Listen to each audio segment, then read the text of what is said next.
24 दिसंबर 1999 एक ऐसा दिन जिसने पूरे भारत को हिलाकर रख दिया था। इंडियन एयरलाइंस की फ़्लाइट IC 814 जो काठमांडू से दिल्ली के लिए उड़ान भर चुकी थी, लेकिन किस्मत ने इस फ्लाइट के 176 यात्रियों के लिए कुछ और ही तय किया था।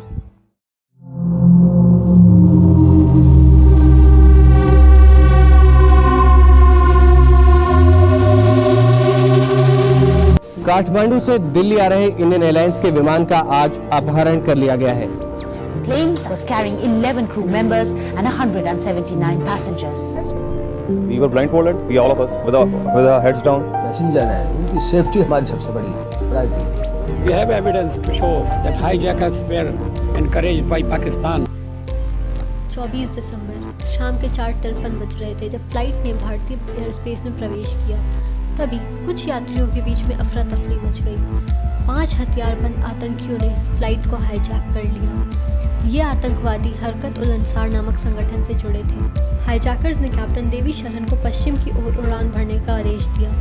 वे चाहते थे कि कैप्टन शरण विमान को लखनऊ के ऊपर से होते हुए लाहौर की ओर ले जाएं, लेकिन पाकिस्तानी अधिकारियों ने इसकी अनुमति देने से इनकार कर दिया। वे आतंकवादियों के साथ संबंध जोड़े जाने के प्रति सचेत थे। इसके अलावा ईंधन भी पर्याप्त नहीं था। कैप्टन शरण ने हाईजैकर से कहा कि उन्हें अमृतसर भारत में उतरना होगा। शाम के लगभग 5:30 बजे विमान को अमृतसर एयरपोर्ट पर आपातकालीन लैंडिंग करनी पड़ी क्योंकि ईंधन की कमी होने लगी थी। अमृतसर में कैप्टन शरण ने विमान में दोबारा ईंधन भरने का अनुरोध किया।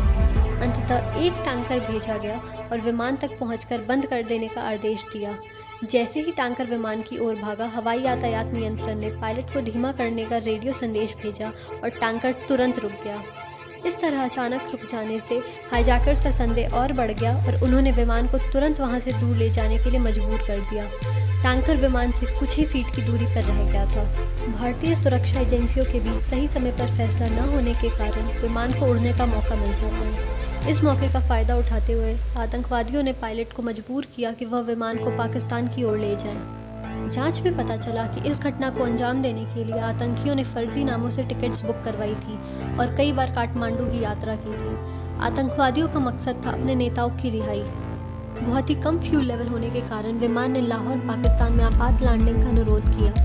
पाकिस्तान ने इस तरह से अनुरोध को ठुकरा दिया कि आतंकवादियों के साथ उनके देश का नाम जोड़ा जा सकता था।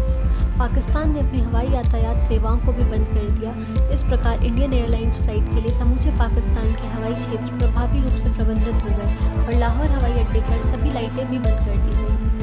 ATC से कोई भी मदद न मिलने से कप्तान शरण ने एक अच्छी रोशनी वाली सड़क को रनवे समझकर विमान को उतारना शुरू कर दिया और फिर समय पर ही विमान को फिर से उड़ा ले गए। यह समझ लेने के बाद कि विमान के लिए एकमात्र अन्य विकल्प जमीन पर धराशाही कर देना ही शेष बचा था, लाहौर हवाई अड्डे ने अपनी लाइटें ऑन कर दी और विमान को उतरने की अनुमति दे दी। लाहौर हवाई अड्डे के अधिकारियों ने विमान में ईंधन भरा और लगभग 10:30 बजे इसे लाहौर छोड़ने के लिए अनुमति दे दी। इसके अलावा पाकिस्तानी अधिकारियों ने यात्रियों में से कुछ महिलाओं और बच्चों को उतार देने के लिए अनुरोध किया, जिसे ठुकरा दिया गया। अब विमान ने दुबई की ओर रुख किया। दुबई में 27 यात्रियों को रिहा कर दिया गया, जिनमें महिलाएं और बच्चे शामिल थे। हाईजैकर्स ने बुरी तरह से घायल 25 वर्षीय भारतीय पुरुष रिपन कात्याल को भी छोड़ दिया, जिस पर हाईजैकर्स ने कई बार चाकू से वार किया था। बाद में रिपन ने अपनी चोटों के आगे घुटने टेक दिए और अपहरण का एकमात्र मृतक व्यक्ति बना। Passenger Rupin Katyal, returning from his honeymoon, was brutally stabbed to death. इस रिहाई के बाद विमान ने अपनी अंतिम मंजिल की ओर उड़ान भरी, कांधार, अफगानिस्तान, जहां तालिबान का शासन था। कांधार में विमान के उतरने के बाद तालिबानी अधिकारियों ने अंतर्राष्ट्रीय मान्यता प्राप्त करने की एक कोशिश में भारतीय अधिकारियों के साथ सहयोग करने और हाईजैकर्स एवं भारत सरकार के बीच मध्यस्थ की भूमिका निभाने की सहमति दे दी। चूंकि भारत ने तालिबान हुकूमत को मान्यता नहीं दी थी, इसने इस्लामाबाद में अपने उच्च आयोग से एक अधिकारी को कांधार भेजा।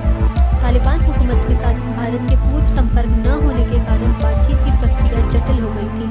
Have surfaced there only goes to confirm Pakistan is neck deep in this dirty game of hijacking. हालांकि तालिबान का इरादा तब संदेह के दायरे में आ गया जब इसके आर्म मेंबर्स ने हाईजैक विमान को घेर लिया। तालिबान का कहना था कि सैन्य बलों को हाईजैकर्स द्वारा बंधकों को मारने या घायल करने से रोकने के प्रयास में तैनात किया गया था, लेकिन कुछ विश्लेषक मानते हैं कि ऐसा हाईजैकर्स के खिलाफ भारतीय सैन्य ऑपरेशन को रोकने के लिए किया गया था। हाईजैकर्स ने शुरू में भारतीय जेलों में कैद 35 इस्लामी आतंकवादियों की रिहाई और $200 मिलियन नकद की मांग की थी। अपहरण का ये सिलसिला 7 दिनों तक चला। 31 दिसंबर 1999 को आखिरकार भारत सरकार ने भारी दिल से फैसला किया और 3 बड़े आतंकवादियों को रिहा किया गया, मौलाना मसूद अजहर, अहमद उमर सईद शेख और मुश्ताक अहमद। जैसे ही आतंकवादी रिहा हुए, बचे हुए यात्रियों को भी कांधार में रिहा कर दिया गया। 176 यात्री सुरक्षित लौटे, लेकिन इसके साथ ही यह समझौता भारत के लिए लंबे समय तक आतंकवाद से जुड़ी समस्याओं का कारण बना। मसूद अजहर, जो इस समझौते के बाद रिहा हुआ, उसने जैश-ए-मोहम्मद का गठन किया, जो बाद में 2001 में भारतीय संसद पर हमला और 2019 में पुलवामा में CRPF जवानों पर हमला करने के लिए जिम्मेदार था। ये हमले भारतीय सुरक्षा व्यवस्था के लिए बड़े धक्के थे और इस कांधार अपहरण के समझौते का परिणाम माने जाते हैं। कांधार हाईजैक भारत की सुरक्षा और आतंकवाद के खिलाफ लड़ाई में एक महत्वपूर्ण मोड़ था। यह घटना आज भी हमें याद दिलाती है कि आतंक के खिलाफ हमारी जंग कितनी लंबी और मुश्किल